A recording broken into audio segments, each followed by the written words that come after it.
नमस्कार,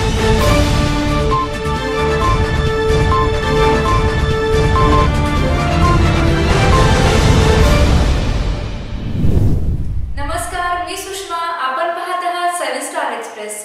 ठळक घडामोडींसाठी पाहूयात हेडलाईन्स. ग्रीन पॉवर शुगरचे 265 रुपये शेतकऱ्यांच्या खात्यावर जमा.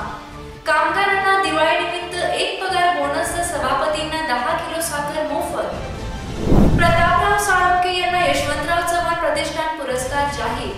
25 नोव्हेंबर रोजी मुंबईत वितरण. राष्ट्रविघातक कृत्य करणाऱ्यांवर देशद्रोहाचा गुन्हा दाखल करा.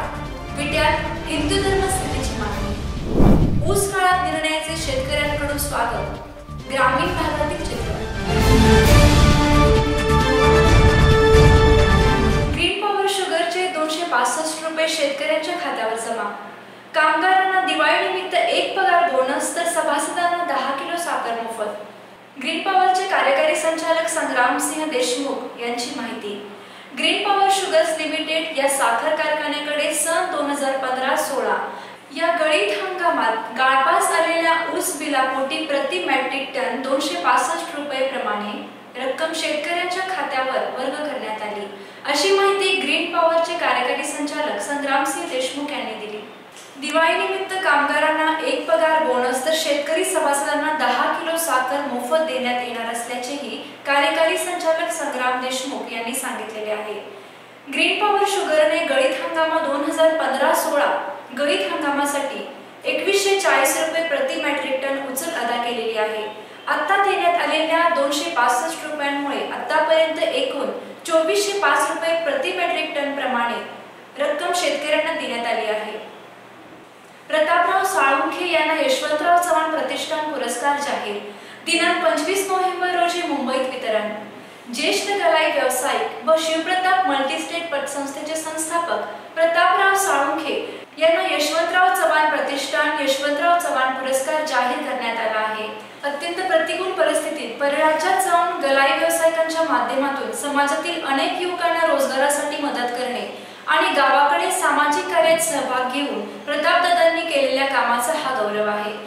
राष्ट्रविघातक कृत्य करणाऱ्यांवर राष्ट्रद्रोहाचा गुन्हा दाखल करा. विट्यात हिंदू धर्म सेनेची मागणी. काही दिवसांपूर्वी विटा येथील बदरुद्दीन बागवान आणि गौरबाड तालुका शिरोळ येथील मोहसिन कोल्हापुरे यांनी सोशल मीडियावरून राष्ट्रविघातक व राष्ट्रद्रोही मजकूर प्रसारित केला. याबाबत संबंधित आरोपी विरुद्ध करण्यात आलेली कारवाई अयोग्य आणि अपुरी आहे. यामुळे अशा राष्ट्रविघातक संदेश पसरवणाऱ्या विरुद्ध राष्ट्रद्रोहाचा गुन्हा दाखल करा, अशी मागणी हिंदू धर्म सेनेच्या शिव शिंदे, नंदकुमार भिंगारदेवे, प्रवीण सोनवले, प्रशांत मुळीक यांनी निवेदनाद्वारे केली आहे. याबाबत निवेदन तहसीलदार कल्पना हवळे आणि पोलीस निरीक्षक मोहन जाधव यांना देण्यात आले. ऊस काळात निर्णयाचे शेतकऱ्यांकडून स्वागत. ग्रामीण भागातील चित्र. ऊस काळात हंगामा 1 डिसेंबर पासून सुरू करण्याचा निर्णय शासनाने घेतला होता, परंतु तोच निर्णय मुख्यमंत्री देवेंद्र फडणवीस यांनी बदलून 5 नोव्हेंबर पासून गाळप सुरू करण्याचे जाहीर केल्यानंतर ग्रामीण भागातील ऊस उत्पादक शेतकऱ्यांकडून स्वागत केले जात आहे. कडेगाव खानापूर तालुक्यातील अनेक शेतकरी ऊस शेतीवर अवलंबून आहेत. 1 डिसेंबर नंतर गाळप सुरू करण्याच्या निर्णयामुळे शेतकऱ्यांचे नुकसान होत होते.